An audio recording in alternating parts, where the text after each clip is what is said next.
This week, you're going to see an unprecedented view from inside the hunt for those kidnapped schoolgirls in Nigeria. CNN's Arwa Damon is crossing over the porous border into Niger, just across from Boko Haram's stronghold in Nigeria, and not far from the place where the girls were taken. She'll cross Lake Chad, where islands covered in dense vegetation provide ideal hideouts for the militants, and where people talk about their own experiences with Boko Haram's brutality. Before fleeing here, fisherman Bulama Noma lived on one of the islands close to Nigeria. He describes how Boko Haram raided his village, stealing produce, torching homes. So many villagers killed, he says, he lost count.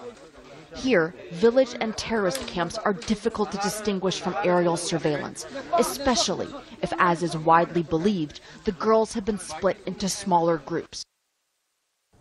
So, Poppy, from that small little clip right there, you begin to get a sense of just how terrorized the population is, but also how difficult the terrain potentially is as well to navigate when it comes to the efforts that are underway to try to rescue these 200+ schoolgirls. Lake Chad is only one area of interest. We'll be getting much more in depth into that aspect of the search for the missing schoolgirls, the terrain that Boko Haram controls in the upcoming days. But another important thing too, and this was one of the other driving factors that really had us decide to go from Nigeria to Niger, was that while we were in Nigeria, in Boko Haram's heartland, in its birthplace, the capital of Borno State, Maiduguri, we were hearing countless horrific stories of people having to flee Boko Haram, an organization that has terrorized people in northeastern Nigeria well before the kidnapping of these schoolgirls. And the moment you leave the capital of Borno State, Maiduguri, just 20-minute drives away, you have entire villages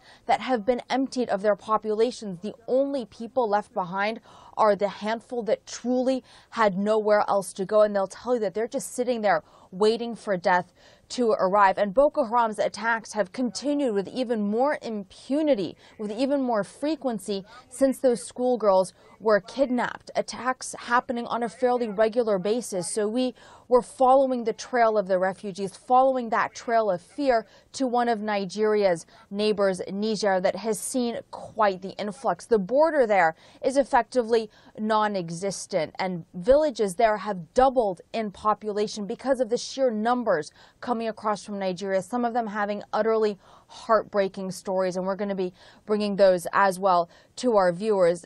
It's important as we focus on the search for the missing schoolgirls, as a lot of attention is being put on that particular aspect of all of this, that we also continue to try to put pressure on the various different key global players that could help in trying to defeat Boko Haram once and for all, because this is not a problem that is just confined to Nigeria. We're already seeing the ripple-on effect as these refugees are fleeing into Nigeria's various neighboring nations. But in Niger, for example, also ripe recruiting grounds. You have a fairly large disgruntled population of youth that make for ideal vulnerable individuals that Boko Haram could be exploiting as well.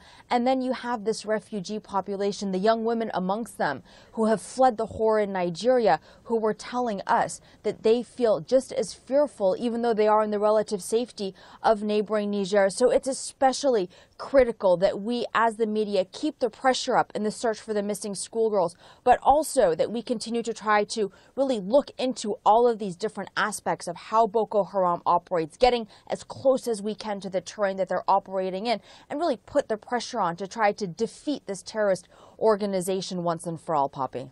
Yeah, absolutely, no question. We appreciate you doing that for us, Arwa Damon. Thank you so much. We look forward to that report on the hunt for those missing schoolgirls. It is a CNN exclusive, as you saw, our Arwa Damon from Niger on the hunt for Boko Haram. It is all this week, coming right here on CNN.